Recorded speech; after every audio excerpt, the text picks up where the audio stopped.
All right, let's get right into it. The next 5 minutes, they might just be the most important of your life. Seriously, we're about to dive into an idea so powerful it could completely change the direction you're heading. So I want you to treat this as more than just another video. Think of this as a potential turning point, a real dividing line in their story. I mean, just think about it for a second.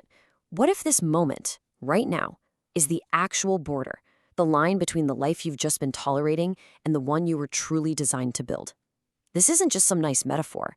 It's a real choice, a chance to finally switch off autopilot and consciously step into the life you were meant for. And you felt it, haven't you? That deep pull, that little voice telling you that you were made for so much more than just getting by.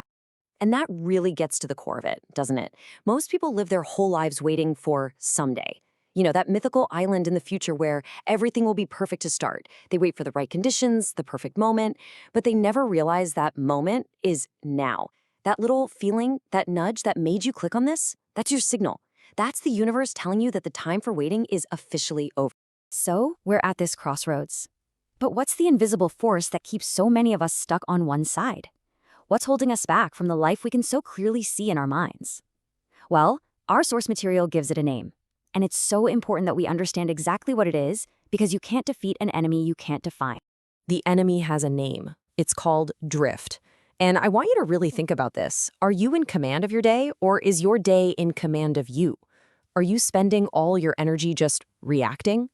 Reacting to emails, to bills, to other people's problems? That's drift. It's this quiet, sneaky process where you let everything else dictate your life. And the very first step to breaking free is just to see it, to call it out for what it is. Okay, so if drift is the enemy, what's our weapon? How do we fight back against this thing? Well, the source material is crystal clear on this. It all starts with the very first pillar of transformation, and that is understanding the absolutely massive power that's locked inside of a true, definite decision. And this right here is a huge distinction. A wish? That's just a thought, right? It's a hope. It's like whispering what you want into the wind. But a decision? Oh, a decision is a command you issue to your future. A wish hopes things will get better.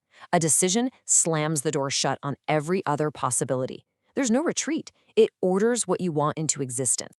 I love this quote because it perfectly explains the cost of indecision. Think about it. An undecided mind isn't just standing still. It's leaking energy.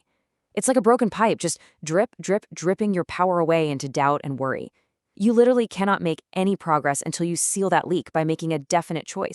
And if you need a real-world example, look no further than the story of Edwin C. Barnes. This guy had one burning desire: to become a business associate of the great Thomas Edison. Not just to work for him, but with him.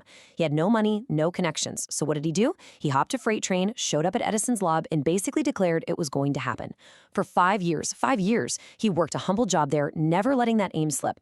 And when the one big opportunity finally showed up, guess who was the only one ready to grab it?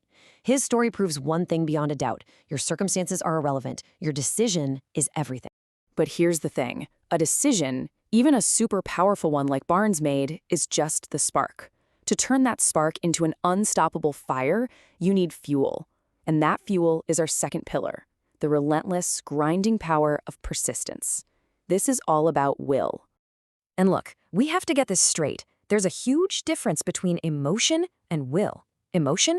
That's like a spark in the wind. It flares up when you're inspired, and then it's gone. It's totally unreliable. Will, on the other hand, is like the sun. It's constant. It's not about feeling like it. It's about acting from principle, not comfort. In fact, will grows strongest on the days you least feel like doing the work. That's the secret. You want a perfect example of this? Think about Henry Ford and the V8 engine. He became obsessed with this idea of casting an 8-cylinder engine block in a single piece. He told his engineers, and they all came back and said, "Sorry, Henry, it's impossible." Did he argue? Did he debate them? No. He just gave one simple command: build it anyway. For over a year, they tried and failed. And for over a year, he just kept telling them, build it anyway. He literally willed that engine into existence. His secret wasn't being smarter than his engineers. It was the raw, unbelievable force of his will. So how do you actually fuel that kind of persistence? It comes down to this really simple but powerful idea: the law of controlled attention. Basically, whatever you consistently focus on expands. It's that simple.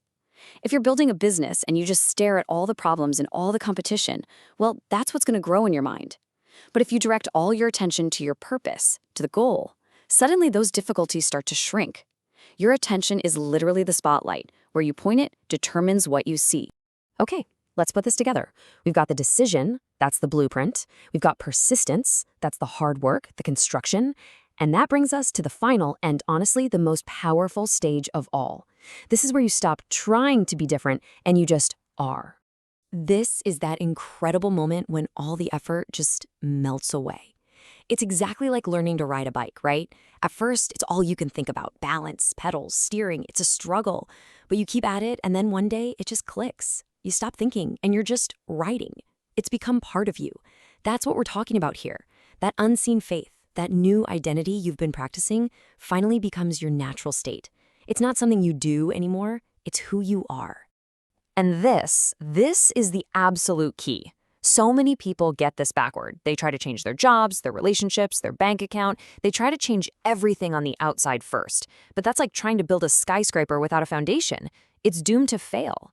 This principle says all lasting change you see in the world is just a reflection, a mirror of a change that has already happened on the inside. You have to rebuild that inner architecture first. So here's the big shift in thinking. You have to stop acting toward your goal like it's something way off in the distance. Instead, you have to start acting from the feeling of already being there. This isn't some mystical, magical thinking. It's practical.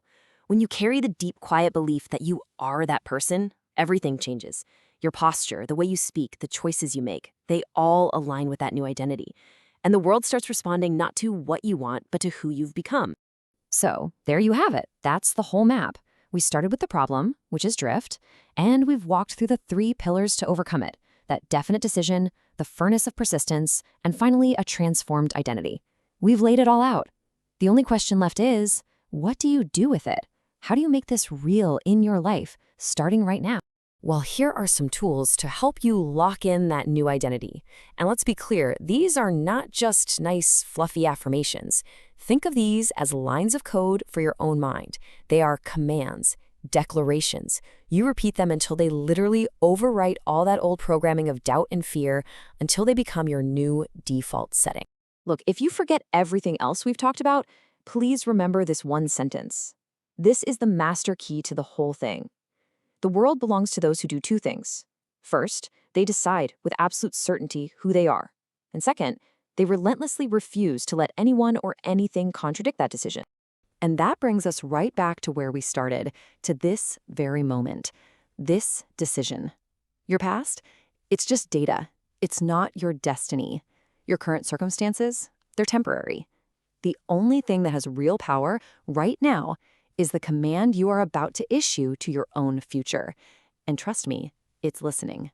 So, what will you command?